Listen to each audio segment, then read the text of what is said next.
სოფლის შემთხვევა გურჯაანის მუნიციპალიტეტში და კარანტინის სოფელ ჩალაუბნის მიმდებარე ტერიტორიაზე. სურსათის ეროვნული სააგენტოს ინფორმაციით, ერთ-ერთ ფერმაში ცოფით დაინფიცირებულმა ძაღლმა 5 ძაღლი, 1 ცხვარი და 1 სული მსხვილფეხა საქონელი დაკბინა. მოკლევით დადგინდა, რომ ცხოველები ცოფის საწინააღმდეგოდ ვაქცინირებული არ იყვნენ. მოქმედი კანონმდებლობის შესაბამისად, ტერიტორიაზე გამოცხადდა კარანტინი და დაიწყო ცოფის სალიკვიდაციო ღონისძიებები. დაკბინილ ცხოველებს ჩაუტარდათ ვაქცინაცია და მფლობელის პასუხისმგებლობით დაწესდა 6 თვიანი ზედამხედველობა.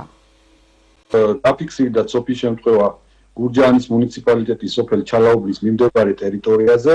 ეს არის ფერმა ივრისპირას განთავსებული, დაახლოებით 15 კილომეტრზე მეტით მოშორებულია ეს სოფლიდან და ჩვენი სააგენტოს მიერ გამოცხადდა კარანტინი და მიმდინარეობს ყველა ის ღონისძიება, რაც გათვალისწინებულია საკარანტინო ღონისძიებებით. ეს არის ცხოველთა ვაქცინაცია ცოფზე, დეზინფექციის ჩატარება და რაც შეეხება თქვენ შეკითხვას, მოსახლეობას ვიმართავ, რომ თავისი შინაური ცხოველი უნდა ყავდეს ცოფზე ვაქცინირებული და ამ შემთხვევაში არანაირი შიში საფუძველი არ ექნება.